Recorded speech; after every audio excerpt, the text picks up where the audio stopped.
Olá, a ideia que a gente vai explorar hoje, olha, ela é bem radical. E se o código que escreve a vida, o gene, e o código que roda as nossas máquinas, o byte, não fossem só parecidos, mas fossem lá no nível mais fundamental da física a mesmíssima coisa? Vamos desconstruir essa ideia juntos? Normalmente, a gente pensa nesses dois mundos como se fossem água e óleo, né?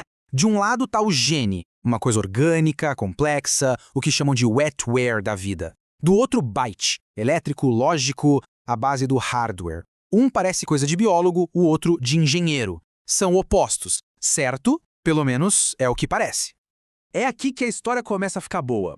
E se essa separação toda for só uma questão de perspectiva? E se, quando a gente olha para a física por trás de tudo, gene e byte forem só duas caras da mesma moeda? Essa é a pergunta provocadora que vai guiar a nossa conversa. Para a gente entender essa ideia audaciosa, vamos seguir um roteiro de 5 passos, ok? Primeiro, um conto de 2 códigos. Depois, vamos atrás da lei física universal que conecta tudo. Em seguida, a gente vai ver como a energia se mostra em fluxo e forma.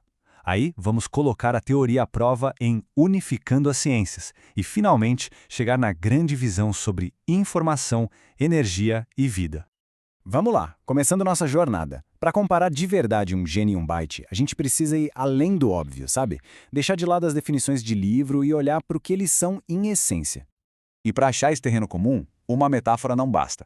A gente precisa de uma lei da física, algo fundamental, que defina o que a informação realmente é na sua natureza.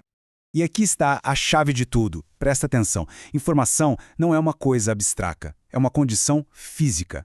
É basicamente a organização da energia e da matéria de um jeito que a gente consiga distinguir um estado do outro. Pensa bem, um 0 e um 1, ou uma base de DNA A e uma T, ambos são, antes de mais nada, estados físicos diferentes.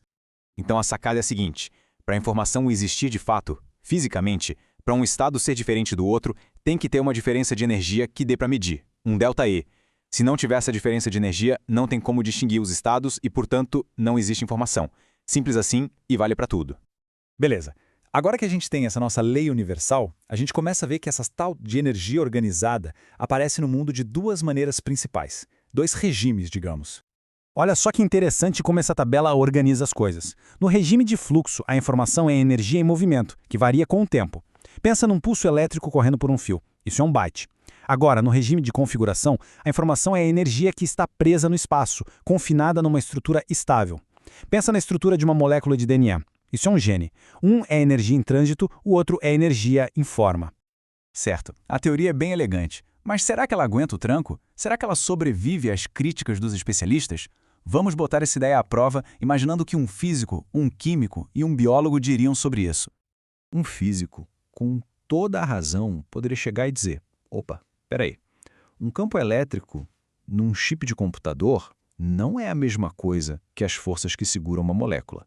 Vocês estão misturando alhos com bugalhos. É uma crítica justa. Como é que a gente responde? A resposta é ir ainda mais fundo. Lá no nível quântico, toda e qualquer estrutura material é, na essência, uma configuração de campos eletromagnéticos. O modelo não está misturando maçãs e laranjas. Ele está mostrando que as duas são, no fim das contas, frutas. A gente está reduzindo tudo à base física comum, energia organizada num campo.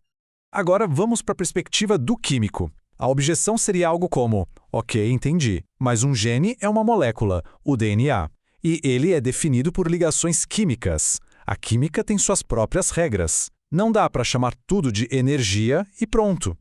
E aí é que tá o pulo do gato. A química não é uma exceção à física. Ela é a física em ação, só que descrita de um outro jeito. Uma ligação química é um fenômeno físico. É um estado de equilíbrio de um campo eletromagnético que segura os átomos juntos. Ou seja, um gene, sendo uma estrutura molecular, é a expressão mais pura de uma configuração de energia de campo. E para fechar, a crítica mais profunda, a do biólogo. Essa visão toda ignora o mais importante de tudo: a função. Um gene codifica uma proteína, ele tem um propósito. E o metabolismo, a replicação, a vida é muito mais do que só um monte de energia arrumada.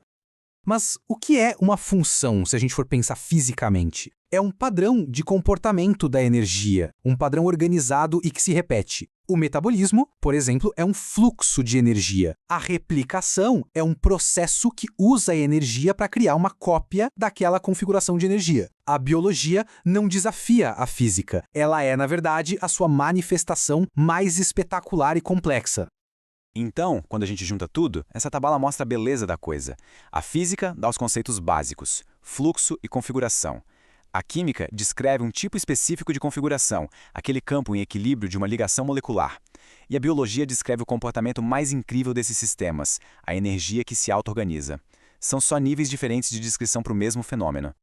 Agora que a teoria passou por esse teste de fogo, a gente pode dar um passo para trás e admirar a paisagem completa, a visão grandiosa e unificada que essa perspectiva nos dá. E a conclusão é de uma simplicidade poderosa.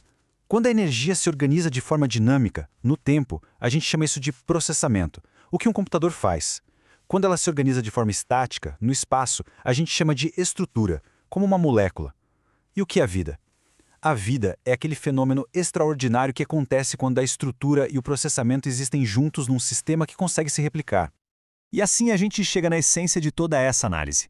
Gene e byte não são coisas diferentes. São apenas dois modos, duas expressões do mesmo fenômeno físico fundamental, a informação existindo como energia organizada. Um é estável no espaço, o outro é dinâmico no tempo, mas a base é a mesma. Isso tudo nos deixa com uma pergunta final para reflexão. Se a linha que separa o biológico do digital é, no fim das contas, só uma questão de regime físico, o que isso significa para o futuro? O que acontece quando a gente começar a manipular e a projetar esses dois sistemas com esse entendimento unificado? As implicações são gigantescas. Fica aí a provocação.